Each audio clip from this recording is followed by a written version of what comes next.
ओम गुरुभ्यो नमः. सद्गुरु ओम मालती आई नमः.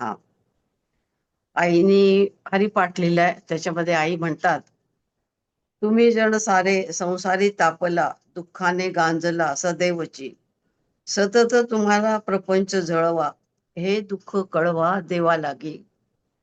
कर्तव्यापुरते शरीर अंतरी राहिला हो देव, नका करू वेळ पहावया. आता हे जे आपण आईचा याचा अभ्यास करतो का कोणत्याही संतांचं चरित्र आपण जेव्हा हे करत असतो, तर आपण एक लक्षात घेतलं की दोन गोष्टी वेगवेगळ्या आहेत. दर्शन आणि अध्यात्म, म्हणजे स्पिरिच्युअलिटी आणि फिलॉसॉफी, या दोन गोष्टी वेगवेगळ्या आहेत. आणि आपल्या अध्यात्मामध्ये अ, तितकीच फिलॉसॉफी आहे आणि तितकंच अध्यात्म आहे. आता ह्याच्यामध्ये फिलॉसॉफी म्हणजे काय, तर आपलं जे अ, आपली जी तयारी आहे, माणसाची तयारी आहे, त्याचं जे मनोविज्ञान ज्याला म्हणतो, तर त्या मनोविज्ञानाला अधिक अधिक खुलवत जायचं. अधिक अधिक त्याला त्याच्यासमोर त्याचंच मनोविज्ञान, त्याचंच मन त्याच्यासमोर प्रगट करायचं, त्या साधकाचं. आणि त्याला पुढचा मार्ग दाखवायचा, त्याला शिकवायचं, त्याला मनुष्याच्या वृत्ती शिकवायच्या. तर अशा तऱ्हेने आपला हा सगळा प्रवास चालतो. तर ह्याच्यामध्ये आता आईचं कसं झालं, सुरुवातीलाच मी जसं म्हटलं की ची मुलगी आईची ही लवकर गेली आई, आणि वडीलही गेले, आणि कोणी असं नव्हतं मार्गदर्शन करायला, व्यावहारिक पण.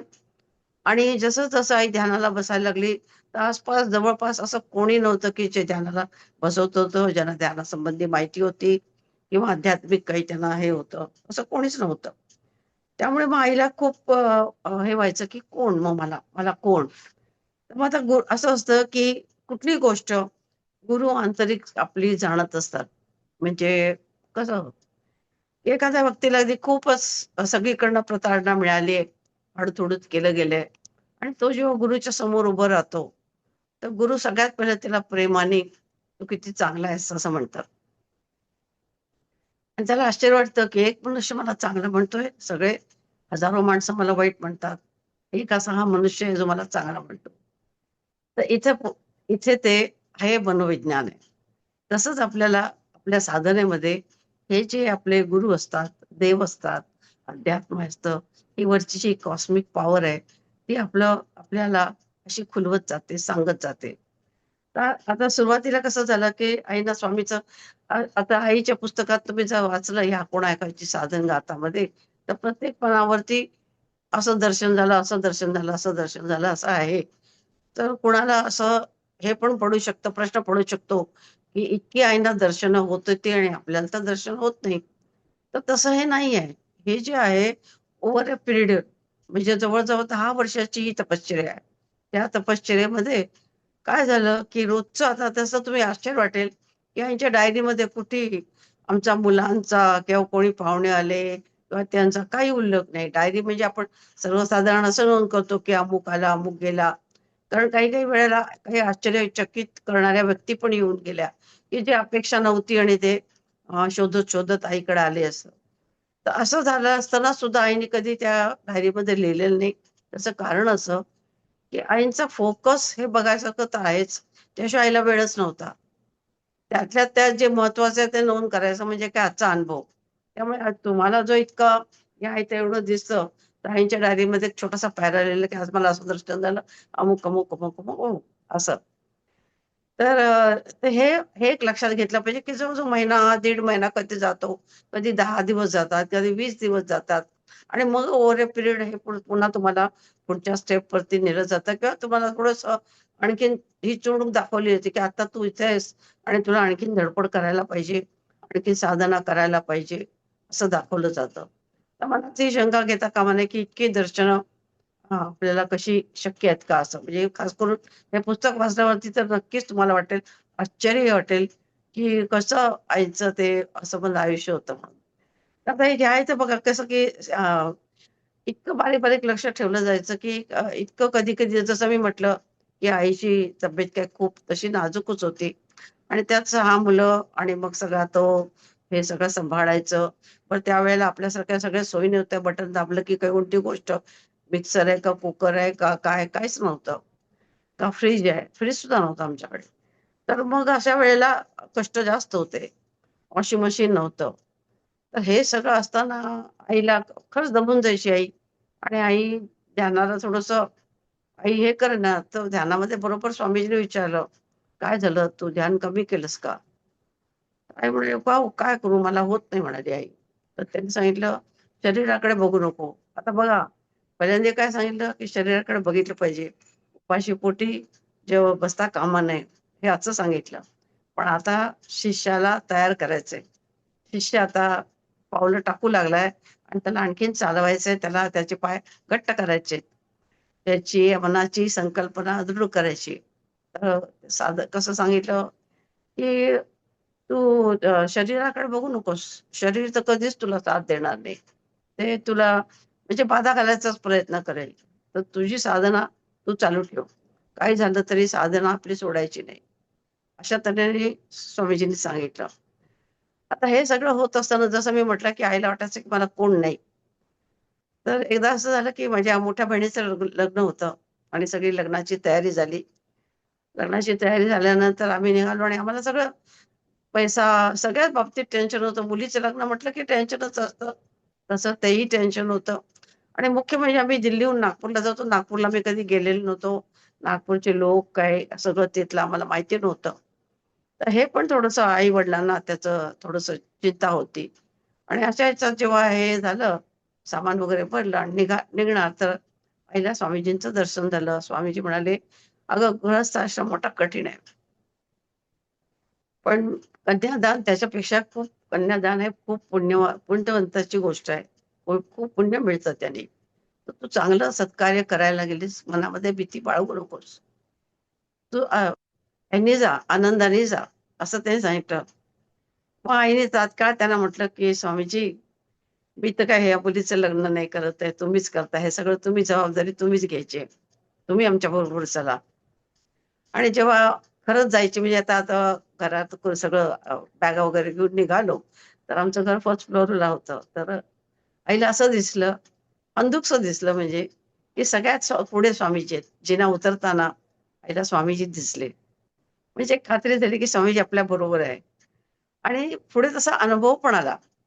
की जिथं आम्ही लग्नाला म्हणजे असं एक आमच्याकडे पैशाची अडचण असत होती. बाहेरून आलो होतो. त्यावेळेला तांदुळाच्या वरती होतं भात हे नव्हता. आम्ही 5-5 किलो उशीसारखे तांदूळ बांधून नेले होते तिथे. अशी खूप अडचण म्हणजे होती आणि अशा ह्याच्यामध्ये लग्न इतकं सुंदर पार पडलं, की माझ्या आई-वडिलांना वाटायला लागलं, की आम्ही मुलीकडचे की आम्ही मुलाकडचे. इतक्या त्या लोकांनी आम्हाला सांभाळून घेतलं. तिकडच्या त्या बहिणीच्या सासरच्या लोकांनी.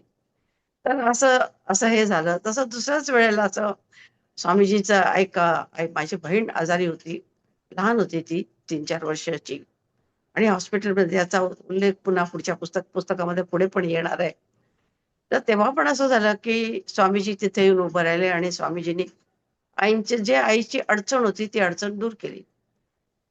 आणि म्हणजे असं घडोघडी मला असं म्हणायचंय, की एक प्रकारे आपल्याला एक जसा आधार मिळत जातो, तसं आपल्याला वाटतं, की चला आपल्याबरोबर कोणतरी आहे. आपला हात धरणारं, वेळ पडलं तर आपल्याला उचलून घेणारं आणि आपल्याला सावधान करणारं. तर असे स्वामीजी जे असे ते छोट्या-छोट्या गोष्टीमध्ये आईला अनुभव येऊ लागले आणि एक खात्रीच झाली, की माझ्यावर कोण नाही, तर गुरु तो आहेत माझ्याबरोबर. गुरु माझं प्रत्येक कृत्य माझे गुरु बघतायत आणि गुरूंचं पूर्ण लक्ष आहे आणि गुरुच मला पुढे नेतायत. अशा अशा तऱ्हेचं आईचं प्रत्यक्ष आईला असे अनुभव आले आणि एक प्रकारे खात्री झाली. आता ह्या सगळ्या ह्याच्यामध्ये आई जेव्हा ध्यानाला बसत असत, तर कसं आईचे एक-एक अनुभव होत गेले. म्हणजे आईने मी तुम्हाला जसं सांगितलं, की हजारो मृतात्म्यांना हे दिली, सद्गती दिली. मोक्ष नाही म्हणायचं. मोक्ष खूप अवघड असतं आणि मोक्ष मिळत नाही. पण असं असं होऊ लागलं, की मृतात्मेच आईकडे येत असत आणि प्रार्थना करत असत. तर एकदा असं झालं, की ध्यानामध्ये एक व्यक्ती दिसायची उंच, गोरीपान, निळे डोळे-बिळे आणि 2दा-3दा आईला दिसली. तर आई म्हणाली, "ही काय आहे? हे कशाला येतात? हे कोण आहेत?" असं जेव्हा म्हणजे आईचं जेव्हा लक्ष गेलं त्या आत्म्याला पण कसं कळतं बघा. आईचं जेव्हा त्यांच्याकडे लक्ष केलं, की आईने लक्ष दिलं, तेव्हा त्याने ताबडतोब सांगितलं, की "माझा उद्धार कर. मी 150 वर्ष इथे भटकत आहे आणि तू माझा उद्धार कर." तर आई त्यावेळेला अगदी नवीन होती ध्यानामध्ये. 59 सालचं मला वाटतंय बहुतेक 59-60 म्हणजे ध्यानाला बसून साधारण वर्ष, दीड वर्ष आईला झालं होतं. तर अशा ह्याच्यात आईला असं वाटलं, की मला कसं येईल हे काय? हे तुम्ही सांगताय, पण त्याची काहीतरी प्रक्रिया असेल, काय असेल, मला काय माहिती नाही. तर त्यांनी सांगितलं, की "मला तू देवीस्तुती लिही. देवीची 108 नावं लिही आणि म्हणजे मला मुक्ती मिळेल." तो माझा संकल्प होता, जो माझ्यातनं पुरा झाला नाही. आता आईला पण प्रश्न पडला, पण आता कोणाचं तरी भलं होतंय तर करावं म्हणून आईने प्रयत्न केला. तर आईला ते 108 नावं काही सुचेनात देवीची. मग शेवटी आईने त्यांना सांगितलं पुन्हा ध्यानामध्ये, की "बाबा मला काही 108 देवीची स्तुती लिहायचं मला जमत नाहीये." मग त्यांनी सांगितलं, "मग तू नदीची नावं लिही. नदीची नावं तर लिहिशील ना." मग त्याप्रमाणे आईने देवीस्तुती लिहिली. देवीस्तुती लिहिल्यानंतर त्यांनी काय सांगावं, की ही देवीस्तुती तू कोल्हापूरची अंबाबाई आहे, तिच्या चरणाशी अर्पण तिच्या चरणावरती अर्पण कर. आता आई दिल्लीला, आम्ही दिल्लीला होतो आणि जाणं-येणं काय सोपं होतं का? एक तर लांबचा प्रवास तर सोडूनच द्या. पण सगळ्याच दृष्टीनेच आईला काय शक्य होतं का? आईने विचार केला काय करावं? पण तरी पण आईने काय केलं, त्या कागदाची पूजा केली आणि देवीला असं मनानेच अर्पण केलं, नैवेद्य दाखवलं त्याचा आणि पूजा करून आई ध्यानाला बसली, की "हे माते" असं काहीतरी प्रार्थना केली असेल, की मला शक्य आहे तेव्हा मी येऊन तुझ्या चरणाशी हे करेन, असं काहीतरी आईच्या मनामध्ये असेल. आई ध्यानाला बसून गेली आणि आश्चर्य म्हणजे आईने लिहिलं पण आहे तिथं, की आम्ही मुलं पण आजूबाजूला होतो, अभ्यास करत बसलेलो होतो आईच्या. तेव्हा ही घटना घडलेली आहे. तर त्या आईने जेव्हा ध्यानातून ध्यान उतरलं आणि आईने डोळे उघडले, तर काय बघावं, की तो कागदच नव्हता. तो कागद गायब झाला होता. सगळे कडे शोधला, की कुठं वाऱ्याने इकडं-तिकडं गेला असेल का? तो कागद सापडला नाही. म्हणजे तो कागद स्वीकार झाला. आणि दुसऱ्या दिवशी त्यांचा काहीतरी तो दिवस दिला त्यांनी. रामनवमी होती दुसऱ्या दिवशी. त्या रामनवमी दिवशी त्या ग्रस्तांना सद्गती मिळाली आणि जाताना त्यांनी आशीर्वाद दिला. आई नेहमी सांगत असत, की हे जे आत्मे आहेत, यांना जेव्हा आपण सुटका करतो, तर बरेच वेळेला जे संत असतात त्यांचं आपल्याला म्हणजे आपण जे बाहेर बघतो, आता YouTubeवरती पण दाखवतात किंवा हे आपण कधीतरी एक अशा ठिकाणी गेलो जिथे भूतप्रेत उतरतात, तर त्यांना मारतात, ते मिरचीचं हे देतात वगैरे असं काहीतरी भयंकर त्यांना म्हणजे ते असं करून सोडतात, की ते राहू शकणार नाहीत. आणि तो ज्या माणसाला त्या भुतात लागलेलं असतं, त्यालाही यातना होतात, शारीरिक कष्ट होतात. हे आपण बघतो. पण ह्याच्यामध्ये सगळ्यात खूप म्हणजे वेगळं जे या आईंच्या बाबतीत बघायला मिळालं, तर आईने कधीच असं केलं नाही. अक्षरशः हजारो म्हणजे हजारो आत्म्यांची आईला सद्गती आईने दिली. आता या बाबतीत सुद्धा कसं झालं, की त्यांनी सांगितलं ते कारण ते चांगल्या ह्याच्यातले आता आत्मे सुद्धा वेगवेगळे असतात. आणि हे जे आत्मे असतात, ज्यांना सद्गती मिळायची असते, तेच खरं सांगायचं तर हे होतात. जे अत्यंत खालच्या ह्याच्याचे असतात, ते आपल्यासमोर येऊ शकत नाहीत आणि आले, तर मग त्यांचा बंदोबस्त वेगळा करावा लागतो. पण आईंची पद्धत कशी होती? आई त्या माणसाला काउन्सिलिंग करायची नेहमी.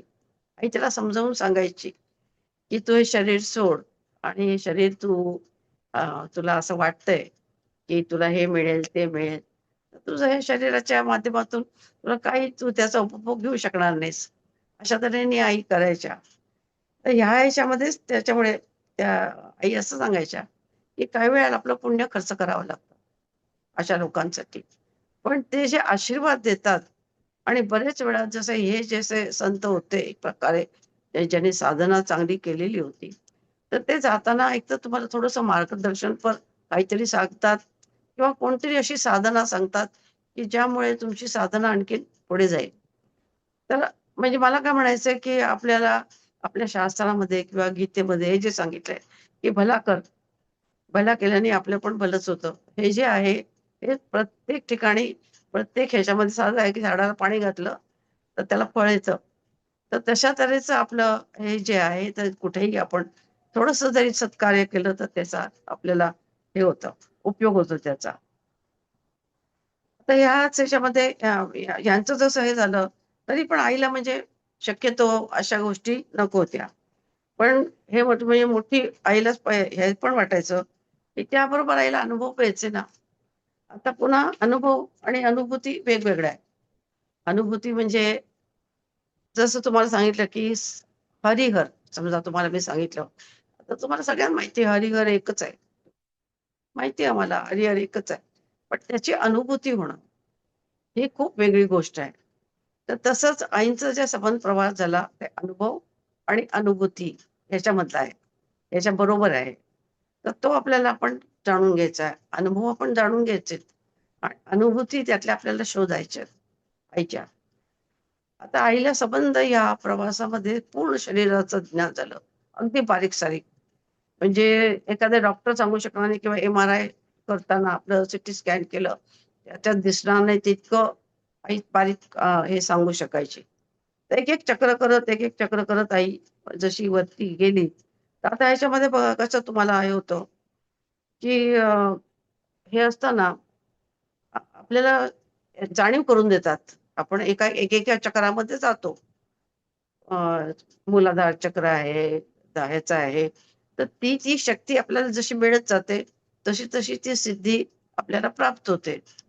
तर आईला कसं कधीतरी असं दिसायचं, की एक मनुष्य कोणतरी झोपलाय आणि कोणतरी म्हणतंय, "बाबा याची सुटका झाली तर बरं, किती त्रास होतोय यांना, शारीरिक किती त्रास होतोय. त्याच्यापेक्षा सुटका झाली तर बरी." असं कोणतरी बोलतंय वगैरे. असं आईला ऐकायला यायचं आणि आईला काही संदर्भ लागायचा नाही, की मला हे ध्यानामध्ये का दिसतंय? आणि मग आई पण प्रार्थना करायची, की काय त्याचे कष्ट आहेत ते दूर देत म्हणजे आई देवीला सांगायची, की "हे माते, या माणसाचे काय कष्ट आहेत, त्याचे दूर करशील का तू?" अशा ह्याने. आणि मग तो 1-2 दिवसांनी, 3 दिवसांनी आम्हाला पत्र यायचं, की आमचं जवळचं कोणतरी व्यक्ती किंवा ओळखीच्यापैकी कोणीतरी अ, गेलं असं. तर हे जे आहे दूरश्रवण आणि दृष्टी याचे आता हळू आईला अनुभव यायला लागले. तर आपल्याला कसं होतं, जे सर्वसाधारण साधक आहे, आपण काय म्हणतो, मला वाटलंच होतं किंवा मला मला म्हणजे अशी गोष्ट होईल किंवा अशी गोष्ट होणार नाही. असं कुठेतरी पक्क आपल्याला 4 माणसं आपल्याला हे करत असतात, की सांगत असतात, की ही गोष्ट तुम्हाला मिळणार नाही, दर्शन होणार नाही. तुम्हाला उशीर झालाय. तुम्ही आता जाऊ नका. जाऊन तिथं फायदा नाही. आणि आपल्याला आंतरिक कुठेतरी वाटत असतं, की नाही गेलं तर दर्शन मिळेल आणि तसंच होतं गेल्यानंतर. तर हे जे आहे ना, हे आज्ञाचक्राच्या मध्ये म्हणजे आपलं आपण म्हणतो, की सगळी चक्र एकदम हे होत नाहीत एकेका चक्रा. पण त्याचबरोबर प्रत्येक चक्राचे अनुभव आपल्याला थोडे-थोडे येऊ लागतात. आणि ही सुरुवात असते आपली. आपल्या साधकांच्यामध्ये आपण हमखास सांगतो. काही-काही साधक असे असतात, की त्यांची चारही चक्र हे नाहीत. पण वरचं जे चक्र आहे, आज्ञाचक्र, त्यामुळे ते एकदम सगळं त्याच्या कुठल्या व्यक्तीच्या बद्दल सांगू शकतात किंवा काय होईल त्याचं स्वप्न त्यांना पडतं. त्यांना सांगितलं जातं. अशा तऱ्हेचे पण अनुभव होतात. पण त्यांची खालची चक्र काही हे झालेली नसतात. त्यामुळे ते ध्यान मार्गात जात नाहीत. पण त्यांना हे अनुभव येत असतात. तर ते ध्यान मार्गामध्ये गेले तर त्यांना खूप लवकर त्यांचा म्हणजे त्यांची प्रगती होईल असं असतं. पण त्यांना कोणीतरी असं भेटलं पाहिजे सांगणारं, की "अरे तुझं असं हे आहे. परमेश्वराने तुला हे केलं. तुझी ही कमाई आहे. तुझ्याजवळ ही पोटली आहे. ती उघड." असं सांगणारं कोणतरी भेटायला पाहिजे. तर आता ह्याच्यामध्ये की संसारामध्ये म्हणतात तसं, की समुद्रामध्ये जशा लाटा असतात, तर सुख-दुःख हे असतंच सतत. आणि त्या आता ते म्हणतात ना, संसाराच्या जळवा म्हटल्यात, जळवा. आता ह्या जळवा म्हणजे काय? तर आता ह्या म्हणजे तसं म्हटलं तर हे काहीच नाहीये. एक उदाहरण तुम्हाला मी मागे दिलं पण होतं, की एकाच्या ठिकाणी हे चैतन्य महाप्रभूंचे जे शिष्य होते, त्यांच्याकडे हे चाललं होतं, भजन चाललं होतं. रोज भजन व्हायचं आणि ते इतकं रंगायचं, की 3 काय, 4 काय पहाटेपर्यंत चालायचं आणि मग ते रात्री पहाटे बंद करायचे ते. तर त्या दिवशी ते रंगेना काय केल्या. म्हणतानी महाप्रभूंना वाटलं, की असं का होतंय? आज भजनाचा रस का हे होत नाहीये? तेव्हा ते जेव्हा ते बोलून दाखवतात, तेव्हा त्यांच्यापैकी एका शिष्य सांगतो, की ज्यांच्याकडे हे भजन चाललेलं असायचं, काय ते हरी का काहीतरी त्यांचं नाव आहे. तर ते हरिदास का काहीतरी नाव आहे त्यांचं. तर त्यांना त्यांचा मुलगा मेलाय. आणि आतमध्ये स्त्रिया बसलेल्या आहेत आणि हरिदास त्यांना दम देऊन आलेत की जोपर्यंत भजन संपत नाही तोपर्यंत तुम्ही काही आरडाओरडा करायचं नाही, रडायचं नाही तुम्ही. आणि मग त्यांनी बोलवलं असं केलं. तर असे असे जे असे आपल्याला एक एक हे बघायला मिळतात, संत म्हणा आणि संतांचे शिष्य, तेव्हा आपल्याला कळतं की आपलं दुःख काय आहे आणि आपलं दुःख म्हणजे आपण त्याला कशा तऱ्हेने बघतो याच्यावरती अवलंबून आहे. ह्याच संदर्भात जसं आम्ही म्हटलं की आईला कितीतरी वेळेला असं हे पण सांगितलं जायचं, म्हणजे विरक्त यापासून विरक्ती, काम, क्रोध, मोह, लोभ हे सगळं सांगितलं गेलं. तर ह्याच्यामध्ये आईला विरक्ती म्हणजे एकच विरक्ती नसते, पैशाची नाही, खाण्याची नाही, कपड्याची नाही. एक विरक्ती अशी असते की जो मनुष्य अत्यंत आपला प्रिय आहे, आपल्या घरातला आहे आणि तो गेला तर त्याच्याबद्दल पण आपल्याला आसक्ती असतेच. त्याची आठवण आपण काढतोच. तर त्याबद्दल पण आईला असं ज्ञान दिलं गेलं की एकदा आईला ध्यानामध्ये असं दिसलं की एक व्यक्ती पडलेला आहे, तिथे समोर. आणि कोणीतरी सांगतंय की हे बघा गंगाराम, सगळंच तर आहे त्याला, डोळे आहेत, कान आहे, नाक आहे, हात आहेत, पाय आहेत, सगळं काही आहे. पण मग का तुला त्याच्या जवळ जावंसं वाटत नाहीये? त्याच्यातलं काय उडून गेलंय? त्यामध्ये काय होतं की तुला त्याच्या जवळ जावंसं वाटत नाहीये? सांग बरं. असं करून आईला ज्ञान दिलं गेलं. म्हणजे काय? की मृत्यू हा अटळ आहे. शरीर हे, शरीरावरती प्रेम करायचं की त्याच्या आतल्या शक्तीवरती प्रेम करायचं, आतल्या आत्म्यावर प्रेम करायचं. हे असं वेगवेगळी उदाहरणं देऊन आईला तयार केलं गेलं, सांगितलं गेलं. स्वतः स्वामी शिवानंदांचे अत्यंत प्रिय शिष्य म्हणजे त्यांचे अगदी काय म्हणतात खाजगी सगळी कामं करणारे आणि ते खूप लवकर 40-45 वर्ष 50 वर्षाच्या ह्याच्यामध्येच ते गेले. गेले आणि स्वामीजी आपल्या कामात लागले. कामाला लागले. स्वामीजी आता ते तर सगळं त्यांना कळत होतं, माहिती होतं.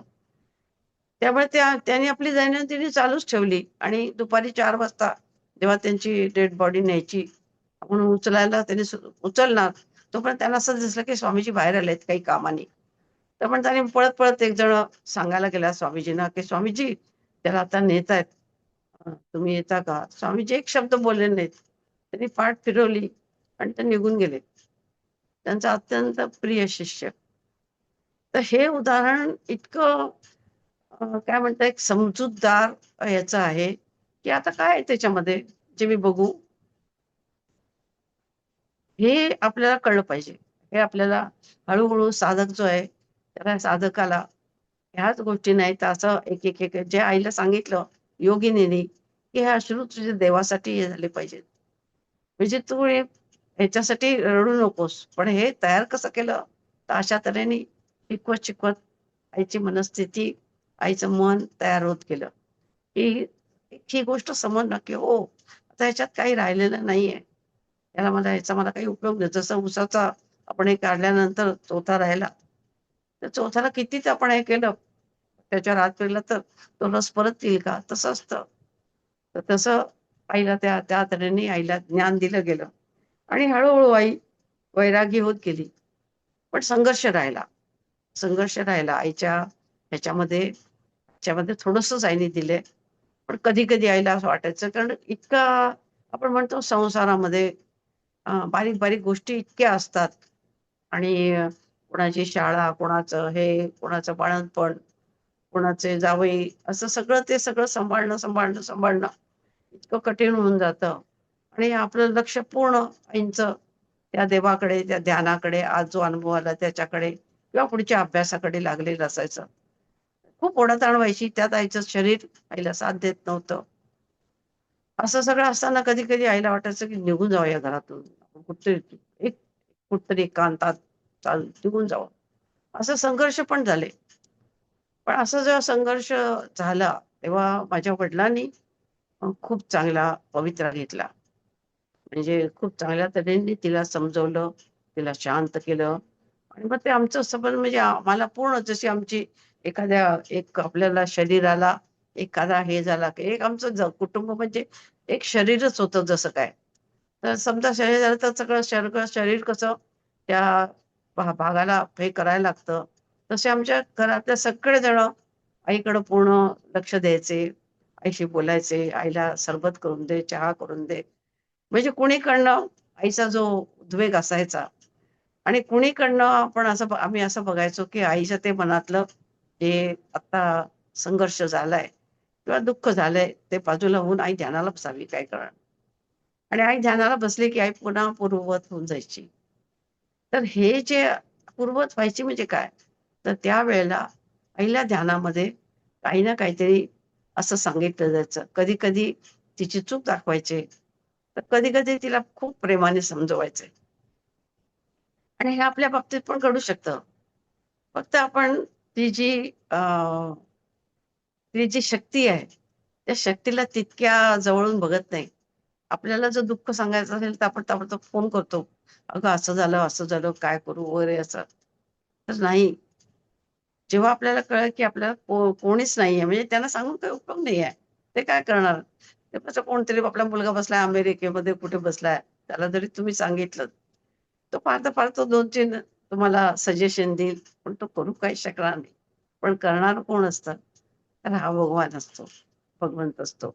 तर आईला असे हळू अ, अनुभव यायला लागले.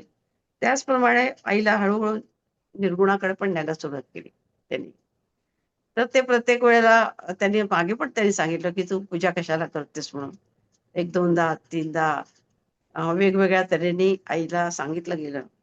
आणि एक तरी आईला एक सगुणाचं एक आकर्षण होतं. दर्शन झालं म्हणजे आई भयंकर आनंदित व्हायची. कोणीही दिसू स्वामीजी दिसू देत, विष्णू दिसू दे, दत्त दिसू दे, कोणाचे दर्शन झालं, दिव्य दर्शन झाल्यावरती कोणाला आनंद नाही होणार. दिवसभर आनंदा विभोर आपण राहतो त्याच्यामध्ये. तर तसं आईला त्याची ओढ होती आईला आणि त्यांना त्याच्यापासून दूर करायचं होतं. तर एकदा असं झालं, की आई मानसपूजा करायला लागली आणि मानसपूजा करते, तर आईनी जे साहित्य म्हणून ठेवलं होतं, ते साहित्यच गायब झालं. आणि मग त्याने तिला त्याचं ज्ञान दिलं, की "तू काय करतीयेस? कोणाच्या पायावरती पाणी घालतेस? कोणाला हे करतेस, फुलं वाहतेस?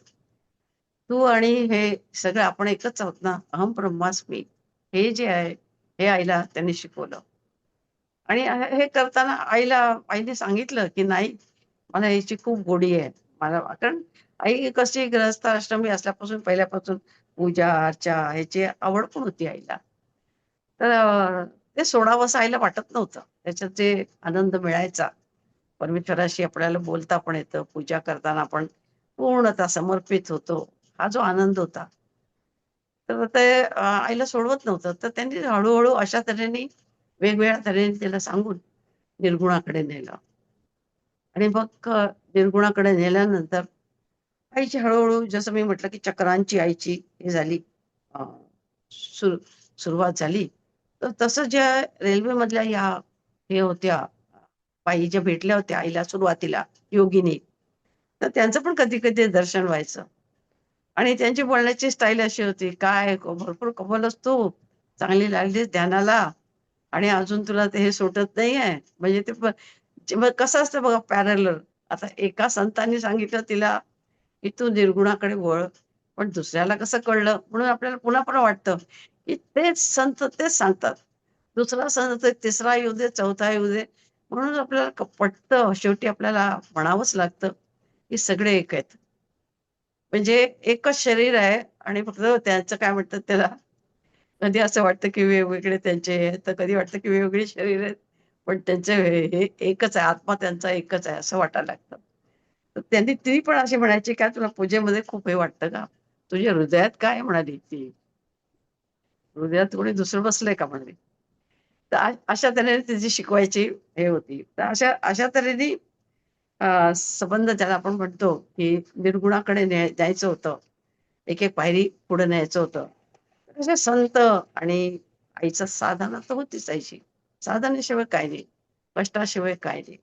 कमवायचं तर आपण म्हणजे म्हणतो ना आपण, आपण चावल्याशिवाय आपल्याला अन्न मिळत नाही, खाऊ शकत नाही. तसंच आहे, की स्वतः साधना केल्याशिवाय काही कोणती गोष्ट मिळत नाही.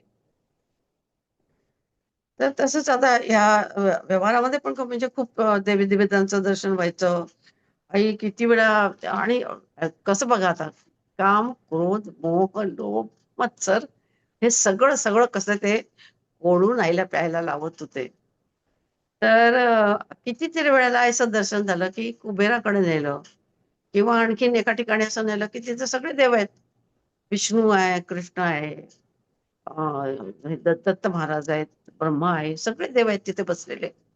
आणि तिथे कुबेराचा भंडार आहे आणि ते म्हणतात, की "तुला काय मागायचं ते माग. तुझ्यासाठी आम्ही तुला इथं तुला द्यायसाठी आलोय. तुझी परिस्थिती खूप सुधारेल. तुला आता हे कष्ट आहेत पैशाचे." तर आई म्हणायची, "मी धन घ्यायला इथे आले नाहीये. मला धन नकोय. तुम्ही मला दिलेत ते मला पुरेसं आहे." तर अशा तऱ्हेने त्याने ते म्हणजे तिथे आपण खरं उतरलं पाहिजे. आणि खास करून आपल्या ह्या आईंचं विशेष काय, की त्यावेळी आमची परिस्थिती काय होती, एकदम सर्वसाधारण आयुष्य होतं आमचं. पण कधी कमी वाटतच नव्हती एक पहिली गोष्ट. का कुणास ठाऊक म्हणजे हे दैवी घरामध्ये हे होतं म्हणून. पण हसत खेळत जेवायला बसलो की आम्ही इतके हसायचो की शेवटी वडिलांना सांगायला लागायचं. वडील म्हणायचे, "गोविंद." गोविंद म्हटलं की "गप्प बसा आता बस झालं." चेष्टा मस्करी.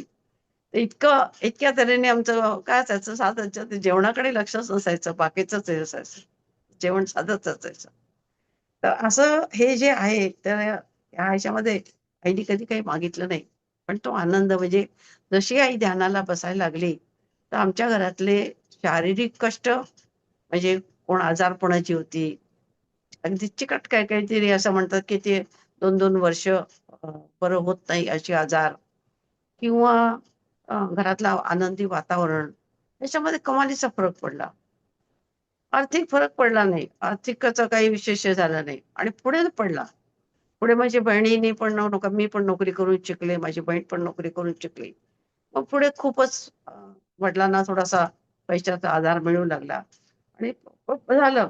पण ते अ, अनैसर्गिक किंवा देवांच्या कृपेने एकदम फटकेने काय एकदम कुठलीतरी लॉटरी लागली आणि पैसा आला असं झालं नाही. कष्टाने मिळालं. पण आनंद आणि हे जे होतं घरातली आजारपणं पूर्ण गेली आणि घरामध्ये आनंदच आनंद नेहमी. तर अशा तऱ्हेचं वातावरण आमच्या घरामध्ये राहायला लागलं. म्हणून आई सगळ्यांना सांगते जेवढे संसारिक लोक आहेत एकच डोस आहे म्हणायची आमचं तुमचं एम वेगळं आहे, आमचं वेगळं आहे. मेडिटेशन हे माझं एम आहे. तुमचं मनी हे तुम्ही पैशाच्या मागे लागलाय. पैशाच्या मागे लागा, पण त्याचबरोबर थोडा वेळ तरी स्वतःला द्या. एक 10-15 मिनिटं. तर असं आता अ, इतकं बारीक-बारीक शिकवलं गेलं, की काही वेळा काय होतं, की आपण कुठेही जाऊन बसतो ध्यानाला. तर आसन शुद्धी पाहिजे. म्हणजे जेव्हा आपल्याला म्हणजे नैमित्तिक जे आपण नेहमीचं ध्यान करतो तेव्हा. आता असंच कुठं आपण देवळात गेलो तर आपल्याकडे आसन असणं शक्य नाही. तिथे एक 5 मिनिटं डोळे मिटून बसलो, 10 मिनिटं बसलो किंवा तिथं आपलं अर्धा तास ध्यान लागलं तर तिथे ठीक आहे. पण आसन सिद्धी म्हणजे काय, की त्या आसनावरती बसल्यानंतर दुसरे विचार येता कामा नयेत. आईला उठवलं गेलं. 1-2दा असं झालं, की घरात काही झालं असेल किंवा बाहेरचं काही कोणाचं काही दुःख-सुख लोकं येऊन सांगायचे. घरातली भांडणं येऊन सांगायचे. खूप काय संसारात तर काय पुष्कळ ठिकाणी पुष्कळ प्रॉब्लेम आहेत. तर आईचं काहीतरी ते विचार चालू असले तर आईला स्वामीजींनी उठवलं. "काय चाललंय तुझं? तू आसनावर बसली आहेस आणि तुझं काय चाललंय?" म्हणजे ते आसन सुद्धा अपवित्र होतं, की आपल्या आसनाला सुद्धा आपण इतकं पवित्र मानलं पाहिजे. आणि त्यावरती म्हणजे पवित्र म्हणजे काय, की आपल्याला भान असलं पाहिजे. नेहमी साधकाने एक गोष्ट लक्षात ठेवायची, सावधान आणि सतर्कता हे अत्यंत आवश्यकता आहे. किती वेळा असं होतं, की तुम्हाला एखादी गोष्ट कोणीतरी देतं खायला आणि आपल्याला तर वाटतं काय आहे? पण दिलंय आणि काही नाईलाज आहे, खाल्लं पाहिजे. नाही खायचं. पहिले देवाला अर्पण करायचं. देवाला अर्पण करायचं, "बाबा हे असं-असं आहे, दिलंय आणि मला खावं लागतंय. पण हे जे आहे ते माझ्या पोटात तुझा प्रसाद म्हणून जाऊ दे." कारण हे जे इंडिकेशन असतं कुठल्याही साधकाला मिळतं, की हे जे अन्न आहे हे तुला योग्य नाहीये. किंवा समजा त्याने अगदी डबा भरून आणलं, की जे तुम्ही हे करणार नाही, तर त्यातला एक चमचाभर काढून घ्यायचं. अवेअर करायचा नाही ह्याचा. पण ते ग्रहण करायचं नाही मग. घरातल्या लोकांना द्यायचं नाही किंवा कारण तुमची जशी तयारी आहे, तशी सगळ्यांची तयारी नाहीये. त्यांना त्याचा त्रास होऊ शकतो. या बाबतीत पण अनेक आईला अशा तऱ्हेने वेगवेगळ्या तऱ्हेने आईला सांगितलं गेलं, हे केलं गेलं आणि आई त्या गोष्टी पाळत गेली. कारण पाळणं आवश्यकच असतं. आपल्याला ध्यानामध्ये पुढे-पुढे जायचंय म्हणताना आपल्याला हेच करावं लागतं. तर हे सगळं आपल्याला बघत असताना एक आताच्या आईचं कशी चक्रांची जशी जशी आईची हे होत गेली, तर जसं मी म्हटलं की त्याला प्रत्येक चक्राची त्याला आपण म्हणतो की एक एक दिशा किंवा एक विषय घेतला तर एक पुस्तक लिहिलं लिहिलं जाईल, अशा तऱ्हेने चक्राची माहिती दिली गेली. हे पहिले शारीरिक, हे चक्र काय काम करतं, कुठे असतं, कसं असतं, याचं रूप काय, याची देवता कोणती, याचं कार्य काय आहे. आणि ते कार्य आईला दिसायचं, डोळ्यांनी दिसायचं. ते चक्र जे आहे, आता तुम्ही म्हणाल की आपल्या आईच्या शरीरामध्ये चक्र कुठे आहेत? तर चक्र नाहीच आहेत. ऍक्च्युली ते फिजिकली ते काहीच नाही आहे. जसं एक वायू म्हटलं तर तुम्ही त्याला फिजिकल काहीच हे नाही आहे. तशा तऱ्हेच ती शक्ती आहे तिथे. पण ती शक्ती आहे. जेव्हा म्हणतात की स्त्रियांचं जे मूलाधार चक्र ते कंपॅरेटिव्हली पुरुषांच्या कंपॅरिझनमध्ये वीक असतं.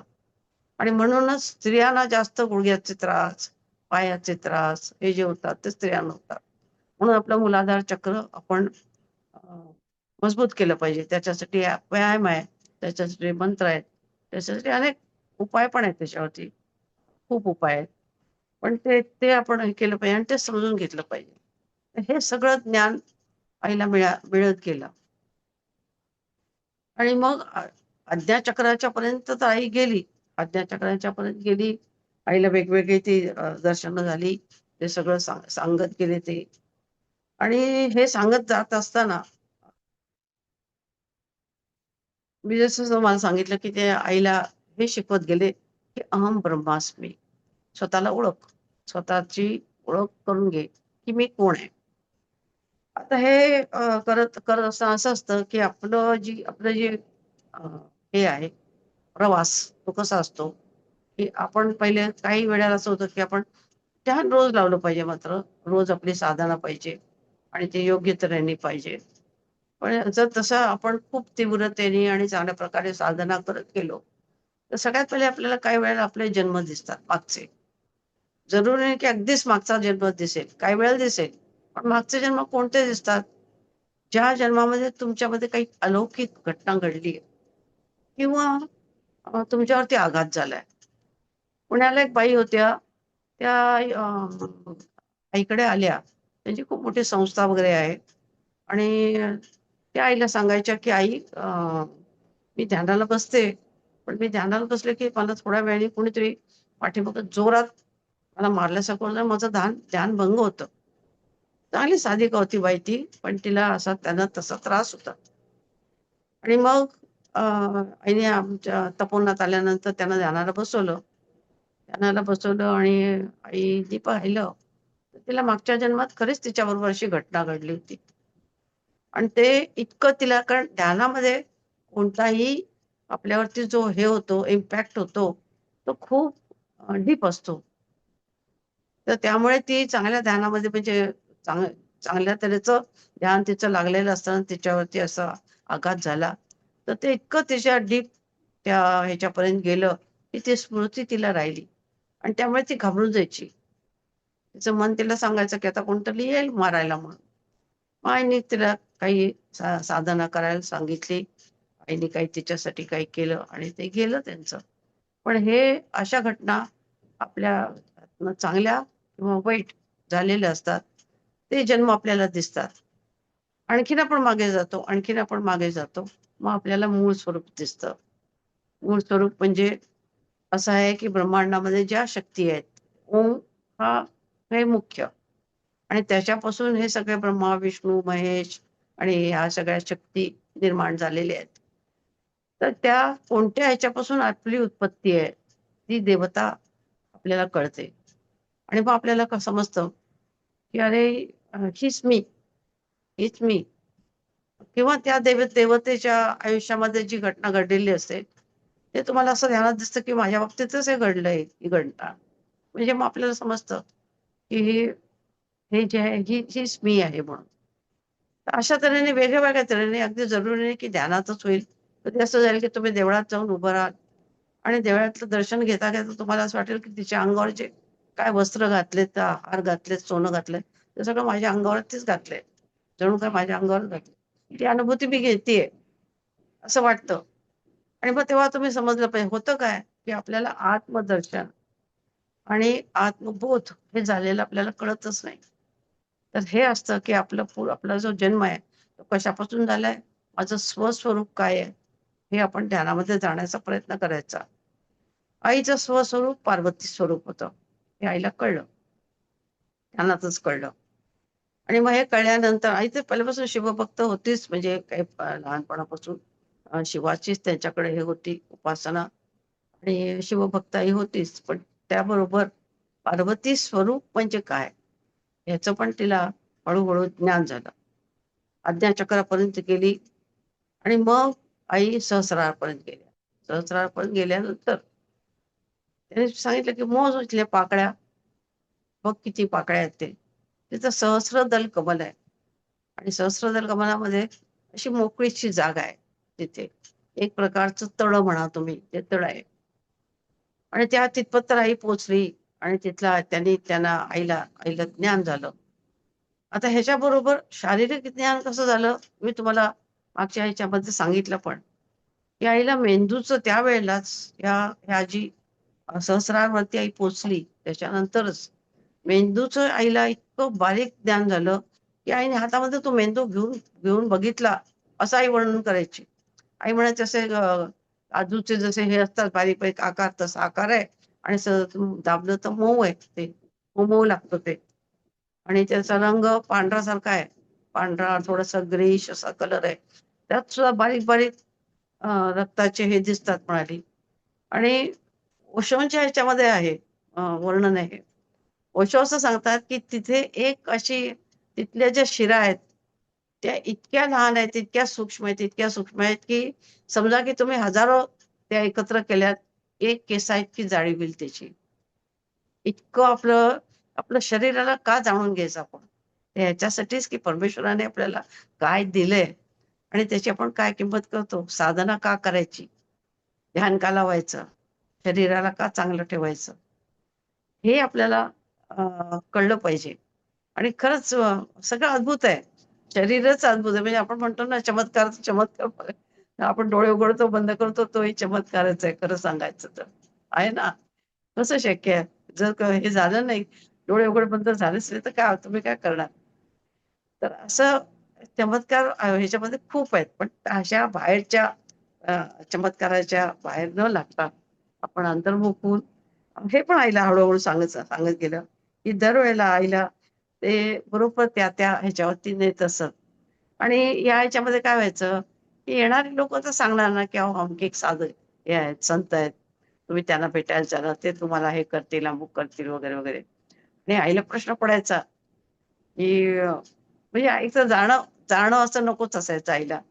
आणि त्याच्यामध्ये आईला असा प्रश्न पडायचा, की काय करावं आता हे म्हणतायत खरं, पण मी अ, ह्याच्यामधून आता बाहेर कसं पडू? कसं सांगू? तर आईला मग शेवटी कधीतरी मग पण स्वामीजींनी सांगायचं स्वामीजी, की काही म्हणजे जायची गरजच नाही. कशाला गेलीस? एकदा असं झालं, की आईचा पाय भयंकर दुखायचा. सायटिका आईला त्रास होत होता. भयंकर दुखायचा. आणि मुख्य म्हणजे सगळं ध्यानाशी संबंधित. आईला काही कुठं चालत जायचं किंवा कुठं दिंडीला यायचं काही नव्हतं. आईला प्रॉब्लेम काय होता, की ध्यानाला मला बसता आलं पाहिजे. म्हणून मग ते कोणीतरी सांगितलं आणि ते फॉरेनर होते दोघं जण हे करणारे. रेकी सारखं काहीतरी ते द्यायचे. तेव्हा मी आईच्या बरोबर गेले होते मला आठवतंय. आणि त्याने एक ट्रीटमेंट आईला दिली त्यावेळेला. ट्रीटमेंट दिली. आई परत आल्यानंतर स्वामीजी विचारलं, "शरीरावरती एवढं प्रेम करायला लागलीस का तू?" म्हणजे काय? की शरीरासाठी इकडं-तिकडं धावणं ठीक नाही. जर आपण मनघट्ट केलं, तर आपलं शरीर आपोआप ते जे असतं त्रास तो दूर करतो. हे प्रत्येकाने अनुभव घ्यावा, साधकाने अनुभव घ्यावा. थोडंसं काही झालं, की घाबरून जातो आणि आपण सगळ्यात पहिले आपण म्हणतो, की नाही औषध घेतलं. तर आता ह्याच्यामध्ये मनाचाही खूप मोठा हे आहे, अभ्यास आहे. आईने तो केला आणि तो सांगितलाय. तर आता आपण ह्याच्यापुढे आपण तोही थोडासा आपण पुस्तकाच्या ह्या संबंध ह्याच्यामध्ये आपण करणारच आहोत, की मन कसं आपल्याला हे करू शकतं हे दिसतं. अ, आणि मनाची शक्ती काय आहे? मनाची शक्ती प्रचंड आहे.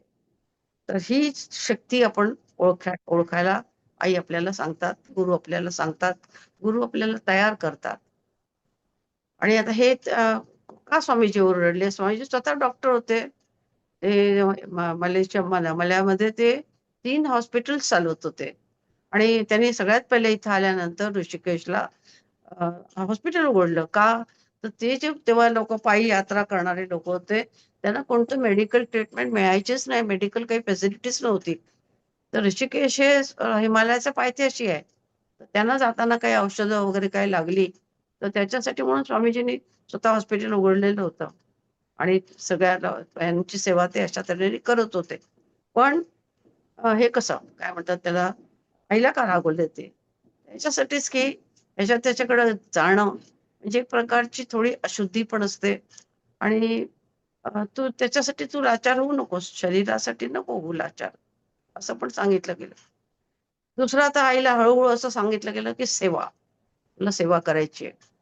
कारण मी जसं म्हटलं, की तसं ते जसे आले तसे ध्यानामध्ये येऊन आईचं हे करून गेले. तसे व्यक्तिगत पण लोकं यायला लागले आईकडे आणि आईला सांगायचे, की हिला असा त्रास आहे. तुम्ही काहीतरी सांगा, तुम्ही काहीतरी दोरा बांधा, तीर्थ द्या, त्याने बरं वाटेल वगैरे. आणि आईला प्रश्न पडायचा, की बाबा माझी तर काही याची तयारी नाही, मला काही यातली ज्ञान नाही आणि मी कसं काय करू हे? तर नको वाटायचं आईला. आणि त्याचबरोबर असंही वाटायचं, की हळू हे जर पसरत गेलं, तर माझी साधनाचं काय होईल मग? लोकं जर घरी यायला लागले, असं होतं, की लोकं ज्या आलेल्या माणसाला आता मला वेळ नाही जा म्हणून आता प्रश्न आता वेगळं झालंय. पण त्यावेळेला असं नव्हतं. आपलं काही काम असेल तर सोडून आपण त्या माणसाचं स्वागत करायचो, पाणी द्यायचो, चहा द्यायचो. तर असं जर व्हायला लागलं तर काय करणार? असं आईनी कारण काय झालं, मग वेळेचं बंधन राहिलं नाही. सकाळी 7:30 पासून लोकं आमच्याकडे यायला लागले. कारण कोणी ऑफिसला जाणारे असायचे ते येऊन आईचं दर्शन म्हणायचंय, पण काहीतरी त्यांचं त्या दिवशी इंटरव्ह्यू असायचा किंवा काहीतरी असायचं.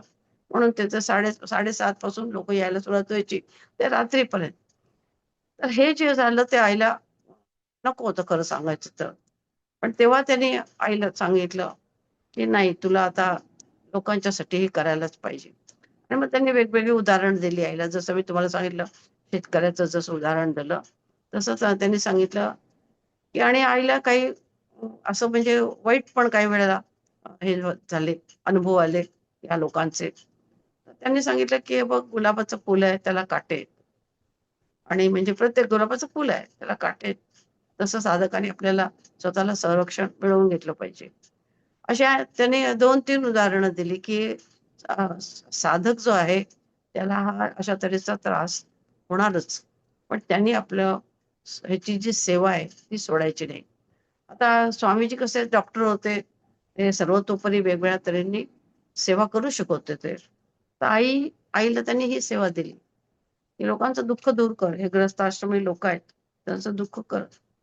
त्यांना चांगल्या मार्गावरती ने. त्यांना ज्ञान दे. आणि आईने मग ते आमच्याकडे दर शुक्रवारी ध्यानाला बसायला सुरुवात झाली. आणि त्याचबरोबर आता हे जसं सांगितलं, की म्हणजे आईला त्या हळू कार्याची आईची इथूनच सुरुवात झाली असं म्हणायला हरकत नाही. आणि मी जसं सांगितलं, की त्या बाई भेटल्या आणि आईला म्हणाल्या, की "तुझ्या हृदयामध्ये हे नाही का?" तर त्यावेळेला आईने एकदा असं झालं, की आज्ञाचक्रापर्यंत आई पोहोचली. आईला कळत होतं मी आज्ञाचक्रावरती आहे आणि कोणाचं दर्शन नाही. फक्त प्रकाश दिसतोय. तर तेव्हा ह्या बाईंचं दर्शन झालं आणि त्या म्हणाल्या, की कशाला तुला म्हणजे हे हवंय? तुझ्या हृदयात बघ." आणि मग आई तेव्हापासून हृदयामध्ये ध्यान लावायला लागली. तर तोपर्यंत काय असायचं, की देव बाहेर आहे, परमेश्वर बाहेर आहे आणि मी मी मी आणि तो अशा ह्यानी आईचं ते हे होतं. आणि मग कसं झालं, की या ह्याच्यामध्ये त्यांनी ज्ञान दिलं. त्यांनी सांगितलं, की "तू बाहेर कुठं बघतेस? तुझ्या हृदयात बघ तो देव तिथं नाहीये का तो?"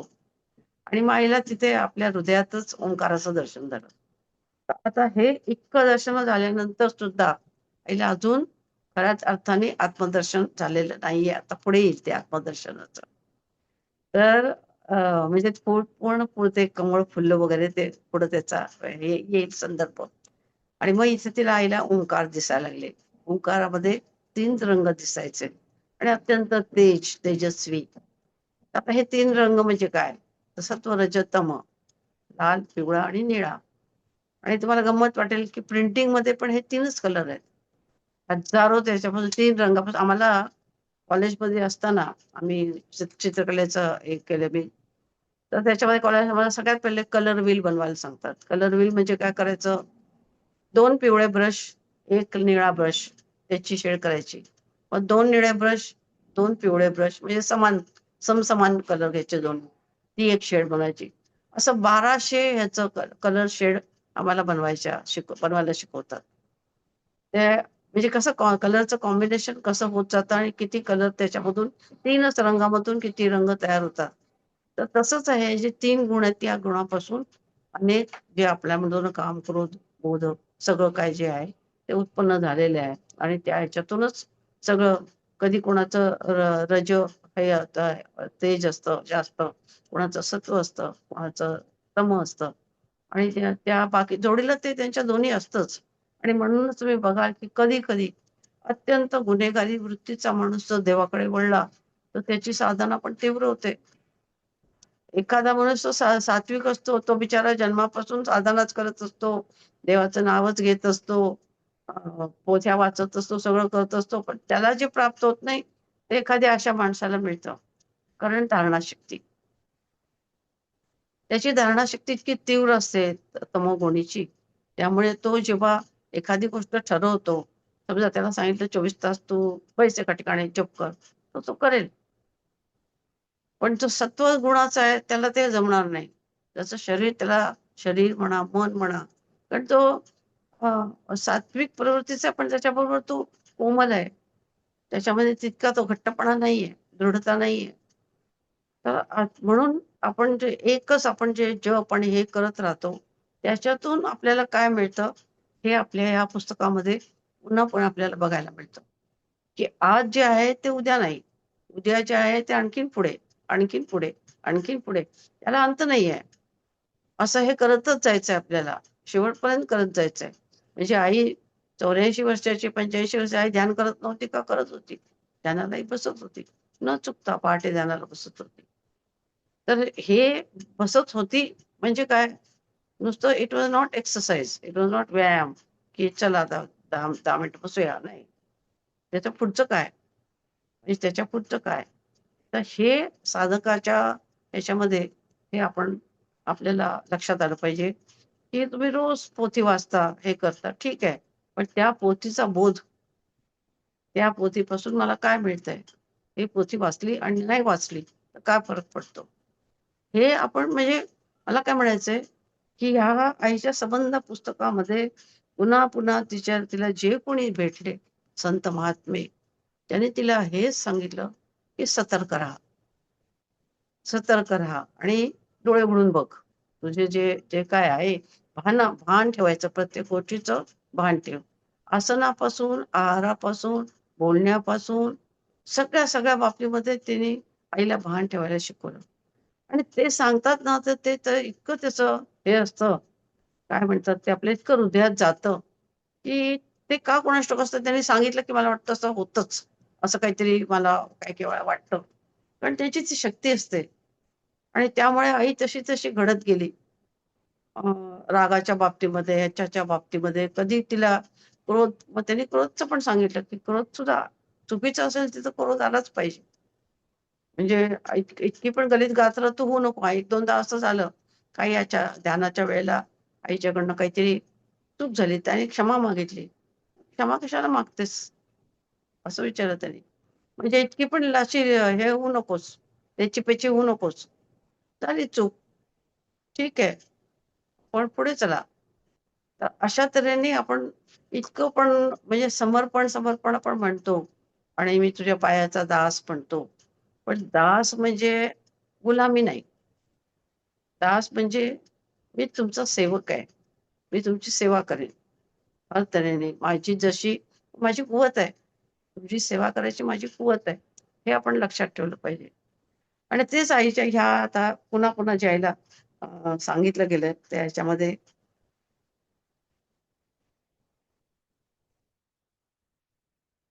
आता ह्याच्यामध्ये आहे एक एक ठिकाणी असं सांगितलंय स्वामीजी. एकदा ध्यानात असे दिसले, की स्वामीजी मला नारळ देत आहेत. स्वामीजी म्हणाले, बेटा लो, घे हे फळ, बघ हे फळ. मग स्वामीजी हिंदीत बोलायचे आईशी. बघ हे फळ कसं आहे. वरून अगदी कठीण आहे, परंतु आत मात्र अगदी थंडगार पाणी व मधुर खोबरं. साधकानेही असेच असायला पाहिजे. नारळाचे कवच असं कठीण नसतं, तर आतल्या खोबऱ्याचं संरक्षण कसं झालं असतं. हे बघ गुलाबाचे फूल, किती सुरेख, सुगंधी व आकर्षक आहे, परंतु तोडायला जावे तर काटे लागतात. साधकानेही अशीच सावधानी ठेवावी. कृतीत कोमलता, वाणीत मधुरता व स्वभावात सरळपणा, पण गांभीर्य असावे, स्वामींनी सांगितलं. तर असा आईला एक साधक म्हणून म्हणा, एक ध्यान मार्गामध्ये जे जे आपल्याला हे करायला लागतात, सावधानता बाळगायला लागते, तर ते आईला सांगत गेले आणि तशी तशी आईची तयारी होत गेली.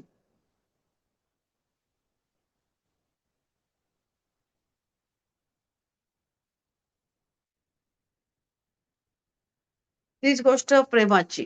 प्रेमाच्या बाबतीमध्ये पण त्यांनी आईला शिकवलं, की सगळ्यांना प्रेम दे. आज माणसाला काय हवंय, फक्त प्रेम हवंय. आणि आईला जे आता माणसं ही जी चिकटलीत किंवा आता कधीतरी आमच्याकडे जेवून आता कुठं ती गेली, नेदरलँडला गेली आणि कुठे गेली असं. पण त्यांना आठवण काय येते, की आम्ही मालती बाळा, तेव्हा आईला मालती बाळ म्हणत असत, बाळ आडनाव आहे. तर मालती बाळांच्याकडे गेलो होतो आणि आईने आम्हाला ते दिलं. आईने जेवायला घातलं. काय होतं आईकडे, जेव्हा तुम्ही काय पुलाव आणि अमकं तमकं खीर वगैरे असं काय करून साधं जेवण. पण जे काय आई त्यांना छोटं बहुत छोटस काहीतरी गिफ्ट द्यायची, तर त्याचं त्यांना इतकं अप्रूप असायचं की त्याने ते अजून, आता ते तीर्थ गेल्यानंतर न जाणू त्यांची किती हे झाली असेल, पण ते आईने दिलंय म्हणून ते सांभाळून ठेवायचे. तर हा जो भाग आहे, हे देताना जे प्रेम होतं ना, तसं प्रेम आपल्यामध्ये उदित झालं पाहिजे. ते स्वामीजी आईच्या हृदयामध्ये हे प्रेम बघायचे आणि ते तिला सारखं सारखं सांगायचे, की हे प्रेम तू सगळ्यांना दे, हे प्रेम तू सगळ्यांना दे. तुझ्या मातृत्व हे तुझे मोठा हे आहे. त्याला आपण म्हणतो ना, प्लस पॉइंट म्हणायला हरकत नाही. हे तुझं हृदय मातृहृदय आहे. तर ही खूप मोठी गोष्ट आहे. आणि असं आम्ही अनुभव बघितले, की अगदी आई त्यावेळेला किती 40 वर्षाची होती. पण 50-60 वर्षाचा जरी मनुष्य आला, 80 वर्षाचा जरी मनुष्य आला, तो आईला आई म्हणायचा. थोड्या वेळाने म्हणजे पहिले तर त्यांना जरा एक व्यवहार असतो. आपण भेटायला आलोय म्हणून ते ध्यानातलं काही सांगायचे किंवा काही अडचणी सांगायचे. पण मग थोड्या वेळाने तो आमच्या आईला आई म्हणू लागायचा. नमस्कार करायचे. तर हे जे आईचं हृदयाचं हे होतं, तर आज प्रत्येक माणसाला खरं प्रेमाचीच खूप आवश्यकता आहे. आपल्याला शक्य असेल तर आपण प्रेम द्यावं एवढं तर हे करा.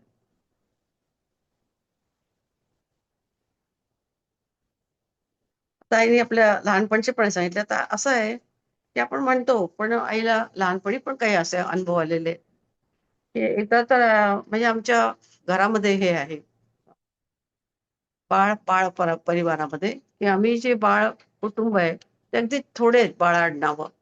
11 भावांच्या पैकी आम्ही सगळेजण आहोत. त्यामुळे एक प्रकारे आम्ही कुठेही कोण म्हणजे कलकत्त्याला कोणतरी असेल, जरी बाळ म्हटलं, तर आमचा कुठून तरी तो नातेवाईक आहे, असं असं आहे. तर ह्याच्यामध्ये काय झालं, की जेव्हा ब्रिटिश ते 9 लाखी बाळ म्हणून ओळखले जायचे. आणि ते मोत्याचा व्यापार करायचे. त्या मोत्याचा व्यापार करता ब्रिटिशांना कळलं, तर ब्रिटिश येणार असं झाल्यानंतर आता काय करणार? तर त्या काहीतरी जेव्हा भावापैकी सगळेजण, एकाचंच फक्त लग्न झालेलं नव्हतं. तर त्याला त्यांनी, आणि तो मुका होता. तर त्याला त्यांनी तिथं घरी ठेवलं. सगळी लपवालपवी जेवढं काय होती ते आपल्या ह्याची केली, आपल्याकडनं जेवढं लपवून ठेवता आलं तेवढं. आणि सगळेजण पळून गेले तिथून, बाकीचे भाऊबंध, आणि याला एकटं ठेवलं तिथे. आणि तो इथं तो हे केल्यानंतर त्याला पकडलं ब्रिटिशांनी आणि त्याचा अनन्वित छळ केला. त्यांना काय वाटतं, त्यांना माहित, लोक सांगतायत तरी पण ते ऐकायला त्यांना काय वाटलं, की हा मुद्दाम ढोंग करतोय ह्याचं. त्यामुळे त्याला भयंकर म्हणजे भयंकर त्रास झाला. आणि त्याला संबंध म्हणजे गरम पाणी टाकलं त्याच्या अंगावर, तर गरम तव्यावरती उभं केलं. शरीर सगळं त्याचं भाजलं. असं भयंकर कष्ट दिले. तर ते आमच्या घरामध्ये राहिलं. आणि लग्न झाल्यानंतर आई एकदा आमच्या मिरजेच्या घरामध्ये पाठीमागे परसदारी गेली काहीतरी पाणी वगैरे टाकायला, तर तो मनुष्य आईला दिसला. आई एकदम घाबरून गेली. या डोळ्याने दिसला. आईचं त्यावेळेला वय किती 17-18 वर्षाचं असेल. या डोळ्याने तो मनुष्य दिसला. आई एकदम घाबरून आतमध्ये आली. आई काहीच बोलली नाही. म्हणजे आई अजून विचारच करते. तोपर्यंत माझे आजोबा तिथे बसलेले होते. तर आजोबा म्हणाले, "तो कोण दिसलं?" तर तो आपल्या ह्याच्यापैकीच आहे. बाळाच्यापैकीच आहे आणि तू हे करू नकोस. तर मला काय म्हणायचंय, की हे जे होतं, हे आईचं दैवी जे होतं ते पहिल्यापासूनच आईला हे म्हणतात तसं दैवी अ, आशीर्वाद मिळालेलाच होता आणि त्यामुळेच आई अशी पुढे होत गेली आणि तिच्या आयुष्यात अशी घटना घडली, की ती म्हणजे कुठे पुणं, कुठे म्हणजे पुण्यामध्ये सुद्धा खूप मुश्किलीने आम्ही आलो होतो 10 वेळा विचार करून. कारण वडील माझे एकटे, 4 मावश्यांच्या मध्ये वडील लाडके. वडिलांना मुलगा, मुलगा म्हणून खूप लाड करायचे. तर मग ते कसं त्याला त्रास होता कामा नये असं त्यांचं सगळं होतं. तर अशा ह्याच्यामध्ये आम्ही आमची झाली बदली दिल्लीला आणि गेलो ना, जावं लागलं आम्हाला. तर हे सगळी घटना कशी घडली, हे कसं हे सगळं असं म्हणतं संतान तयार करायला हे करतं. तर आपण त्यात जोडलो गेलो तर आपली पण हजेरी लागू शकते. आपलं पण काही ना काहीतरी होऊ शकतं हेही तितकंच खरं. आता कालच यांनी सांगितलं दत्ताताईंनी, की नुसतं त्यांनी मनात आणलं, की मला चरण दिसत नाहीयेत आणि त्यांना चरण दिसले. तसं सगळं तुमचं तुमच्या मनातलं जे काय असेल, ते ह्या पुस्तकाच्या माध्यमातून आणि तुम्ही जी साधना करताय, त्या माध्यमातून तुम्हाला हे सगळं मिळावं, अशी मी परमेश्वरचरणी प्रार्थना करते आणि आजचं हे इथे विराम घेते. तुम्हा सगळ्यांना प्रणाम.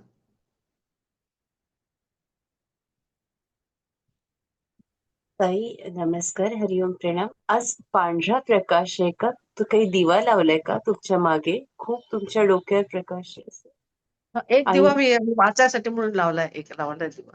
तुमच्या तिथे असं झरझरीत चांदणं असं चंद्राचा प्रकाश आहे. मला वाटतं मलाच दिसतोय, सगळ्यांना दिसतोय का? चंद्राचा जसा प्रकाश असतो ना, तसा आईंच्या पायापासून बघा, गुडघ्यापासून खालपर्यंत असा हां, झोत तो मात्र वेगळं वाटतो मला कारण अ, मी वाचायसाठी म्हणून दिवा लावला इथे कारण हे पडतं ना शेडो पडते म्हणून. पण मी प्रार्थना सुरुवातीला मी अशी प्रार्थना करते आईला, की "आई मला काही येत नाही. तुम्ही बोला, तुम्ही सांगा." हे सगळे आपले आध्यात्मिक रस घेणारे हे आहेत. तर असेल बरोबर आहे तुम्हाला जे दिसतंय ते काही ना काहीतरी आईचीच कृपा असेल. बोलायचंय त्यांनी कृपया ताईंशी बोलू शकता हा. मी माझा बंद करते. आपण आपला ऑडिओ सुरू करून ताईंशी बोलू शकता. फक्त खिडकी उघडी करा आणि संवाद साधा. आणि हँड रेस केला तर जास्त बरं होईल. नमस्कार माताई. नमस्कार. मालत्याबद्दल खूप छान सांगितलं. आता आम्हाला तर उशिरा कळते. आम्ही पण ठाण्यातच राहायला आहे म्हणजे बरं. वृंदावनला. हां. पण खरंच त्याच्या त्या साधनेबद्दल किंवा ह्याच्याबद्दल खूप छान माहिती मिळते आम्हाला. खूप खूप धन्यवाद. जे स्वतः बघा असं जे सांगतात बाहेर बघण्याच्या पेक्षा स्वतः बघा म्हणजे त्यांच्या ज्या त्यांना जे उपदेश झाले त्याच्यावरूनही आम्हाला काहीतरी थोडंसं अगदी तिळभर तर का होईना माहिती पडतीये आणि मिळतीये. खूप खूप धन्यवाद माऊली. शोभाताई. हरिओम ताई.